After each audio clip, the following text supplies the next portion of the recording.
আসসালামু আলাইকুম। আশা করি আপনারা ভালো আছেন। আমি মমতাজ কুকিং ফুড থেকে বলছি। আজকে আমি আপনাদের জন্য একটা রেসিপি নিয়ে আসছি, তা হলো জলপাই দিয়ে রসুনের আচার। এখন আমি নিচে যাব, দেখুন আমার বারান্দা থেকে দেখা যাচ্ছে এখানে জলপাই বিক্রি করতেছে। আমি নিচে যেয়ে এখান থেকে কিছু জলপাই নিয়ে আসব। তা আমি চলে গেলাম জলপাই আনতে। আমার ছেলে উপর থেকে ভিডিও করলো, আমি জানি না। তবে আমি এখন এই যে বাসায় জলপাই নিয়ে চলে আসছি। আশেপাশে দেখুন আমার ছেলে ভিডিও করেছে, তরি তরকারি সব নিয়ে বসে আছে সবাই। আমার বারান্দা থেকে সব দেখা যায়। আমি এখান থেকেই মাঝে মাঝে জলপাই বিভিন্ন সবজি টবজি নিয়ে নেই। এখন আমি এই আচারটা তৈরি করব। দেখুন এখানে আমি বাজার থেকে জলপাই নিয়ে এসেছি 2 কেজি। এখানে আমি বলের মধ্যে 1.5 কেজির মতো নিয়ে নিয়েছি। এটা দিয়ে আমি জলপাই দিয়ে রসুনের আচারটা তৈরি করব। আপনারা চাইলে এর চাইতে বেশিও নিতে পারেন বা কমও নিতে পারেন। আমি কিন্তু 1.5 কেজি নিয়ে নিয়েছি, এর বেশি নিইনি।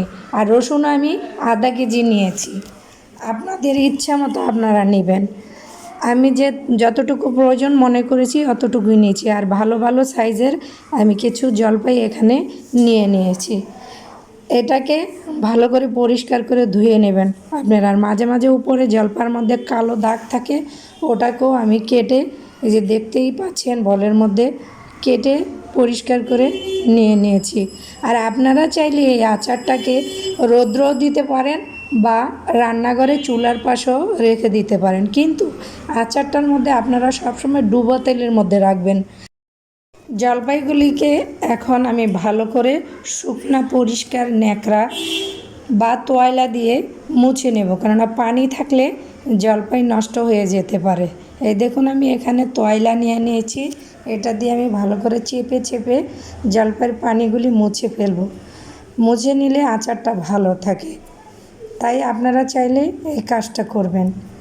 আর এখানে আমি জলপাইয়ের সঙ্গে জলপাইটাকে এই ছুরি দিয়ে যে মুখগুলি একটু কালো কালো ছিল ওটা পরিষ্কার করে নিয়ে কেচে নিচ্ছি। আপনারা চাইলে ছুরি দিয়ে বা বটি দিয়ে এভাবে দাগ করে নিতে পারেন, কেচে নিতে পারেন। কেচে নিলে মশলাটা ভিতরে যায়, আচারটা খুব সুস্বাদু হয়। আর পরিষ্কার করে নিলেও দেখতেও খুব সুন্দর লাগে। আপনাদের মর্জি মতো আপনারা এটাকে কেচে নেবেন। আমি যতটুকু পেরেছি অতটুকুই আমি এটাকে দাগ কেটে নিয়েছি ছুরি দিয়ে হাতে রেখে। আর এখানে এই জলপাইয়ের আচারের সঙ্গে আমি দিয়ে দেব রসুন। এই যে দেখুন কিভাবে কেচে নিয়েছি, এরকম কেচে নিলে ভালো হয় আচারটা।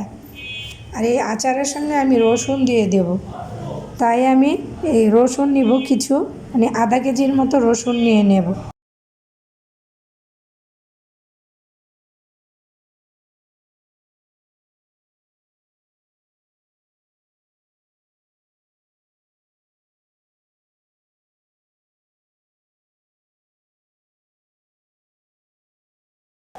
এই যে দেখুন আমি এখানে কিছু রসুন নিয়েছি। এই রসুন আপনাদের দেখিয়ে দিলাম।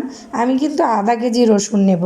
এই রসুনটা হার্টের রোগের জন্য খুবই উপকারী, তাই আমি আচারের সঙ্গে রসুন দিব। এর জন্য এটা জলপাই দিয়ে রসুনের আচার হার্টের রোগীরা খেলে খুবই ভালো। আপনারা চাইলে এর বেশিও দিতে পারেন। আমি এই জলপাই 1.5 কেজি জলপাইয়ের সঙ্গে আধা কেজি রসুন দেব। আর এই রসুনের সঙ্গে আমি 1 কেজি তেল, সরিষার তেল ও আদা রসুন বাটা নিয়েছি, ভিনেগার নিয়েছি, আর এই 5 ফোড়ন মশলা নিয়ে নিয়েছি। এটাকে আমি শুকনা ভেজে ফাঁকি করে নিয়ে নেব। চলুন তাহলে কিভাবে আমি জলপাই দিয়ে রসুনের আচারটা তৈরি করে দেখিয়ে দেই।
হলো সিম্পল জলপাইয়ের আচার।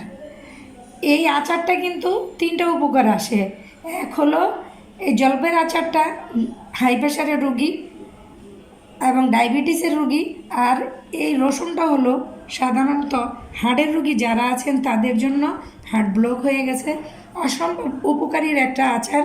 এই আচারটা আপনাদের ভালো লাগলে অবশ্যই আপনারা একবার অন্তত বানিয়ে খেয়ে ট্রাই করে দেখবেন। ভালো লাগলে কমেন্ট করবেন, লাইক দিবেন এবং সাবস্ক্রাইব করতে ভুলবেন না। ইনশাল্লাহ আবার ফিরে আসব অন্য কোনো রেসিপি নিয়ে। আপনারা ভালো থাকেন, সুস্থ থাকেন। আল্লাহ হাফেজ, আসসালামু আলাইকুম।